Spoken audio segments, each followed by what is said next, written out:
Hello YouTube, this is Owen again from Unique Lighting Company, where I make my own handmade unusual lights, wall lights, lamps and things like that. So have a look, my website will be in the description somewhere.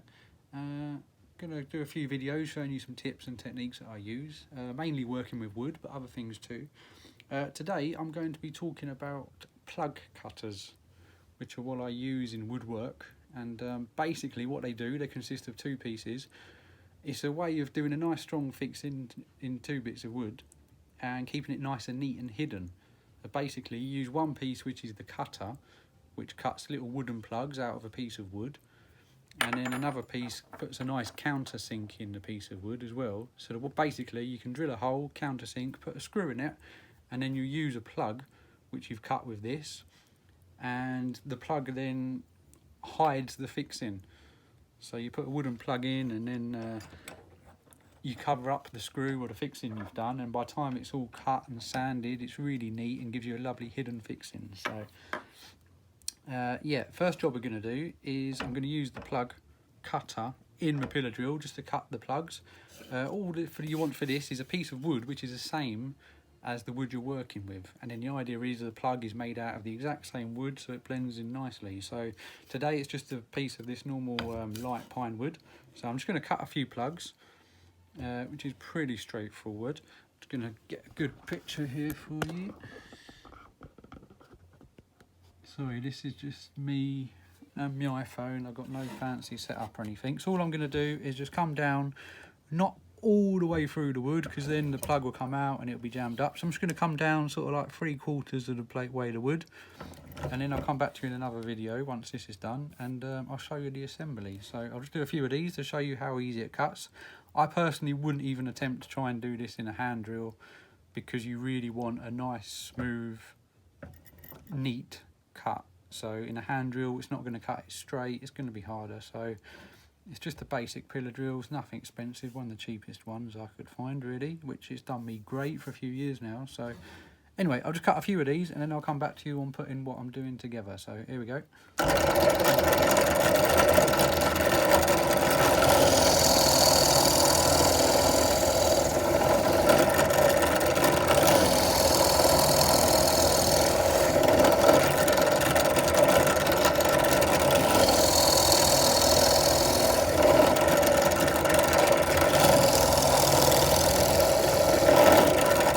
Back now to carry on with the plug cutters and how they work exactly. So what you just saw me doing was using the cutter to go into a piece of wood to cut the plugs. Now I did accidentally go all the way through on one, so it popped out. It's not a problem, but I normally try and go not quite all the way through, because then it stops them all falling out everywhere and they don't get stuck in the cutter. So what you end up with, a piece of wood there, hopefully you can see that, which has got the plugs cut. Now obviously at the moment that's still in the wood, so all you do is you just break one off with a screwdriver, or as many as you need, and then they come out. So you end up there with your wooden plug, which is what's been cut out of the cylinder. So that's what you end up with, is that. And then basically this piece here is the countersink, so it gives you the pilot hole for your screw and a countersink, and then the cut into the wood, which is the exact same diameter of these plugs. So basically what I'm doing here, hope you can see this, I'm building this long rectangular light here. It's going to be that sort of shape. Now, so it's going to be screwed together really securely, but I don't want the screws on show, so I'm using the plug colours. I'm going to be screwing this into here in all four corners. So what I've already done is I've used this bit again in the pillar drill, where I've drilled my holes. I hope you can see that. So that's gone in there, which has done everything in one go. It's given me the pilot hole for the screw to go to, the countersinks for the screw to be nice and flush into the wood, and it's also given me the hole, which is the exact same diameter for my plug. So basically all I'm going to do now is hold that on there. Your screw goes in. I'm not going to do it, I'm just going to show you. So once your screw is all the way in there, you then get your plug. I mean, in this case, I only need a few millimetres. The plug's way too big, so what you can do is get a knife and just cut it in half. So, you know, out of one plug, you probably get 2 or 3 if you want to. And then all you do is you put some wood glue in there, you put this in, and what you want to do is you see the line of the grain is going from left to right horizontal there, same as on the piece of wood. And you want to try and line it up, because obviously when it's all finished and smooth, if you've got all the grain going this way and then you've got a little round plug with grain going that way, it's going to stick out. So you just want to line it up so you can see the grain's going that way, the grain's going that way. Again, you'd have your wood glue in there, and all you do is you'd sort of just tap that in there, and that's it. You wait till the wood glue's gone off so it's nice and solid in there, and then you'd come along with a knife or like a wood saw or something, or one of those multi-tools that gives you a flush cut. You'd cut that off just so that it's flush, and then you go over it and sand it all, and it gives you a really nice hidden fixture, which is strong because you've got the screw in there. I'm going to put glue along the actual wood joint as well, but basically that's how they work. They're that simple, and they're a really good effective way of giving a strong hidden fixing.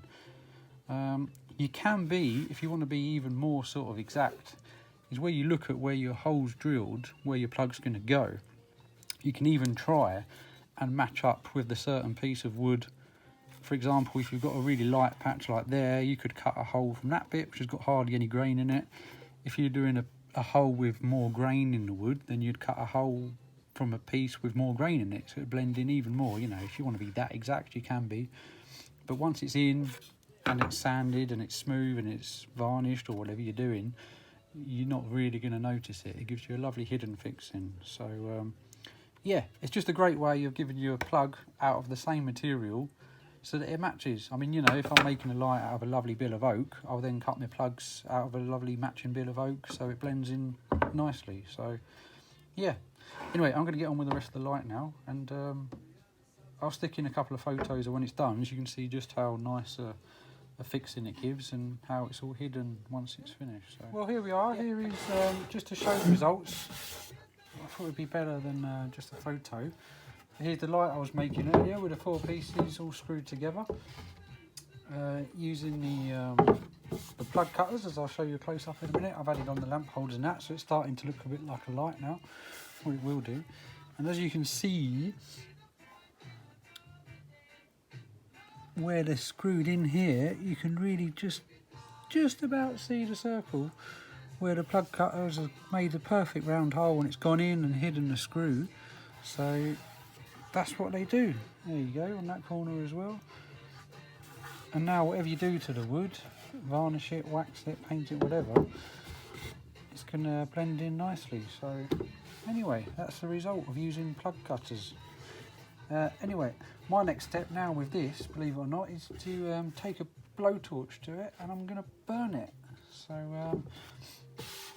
I'm going to burn it using a flame on the grain of the wood to bring out the grain and give it a real sort of contrast between light and dark. So it's a good effect on light wood like this. I use it quite a lot. So have a look for me wood burning video, because I might show you that as well.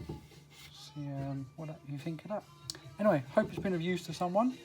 Let me know any questions, comments or anything like that, and hopefully see you soon.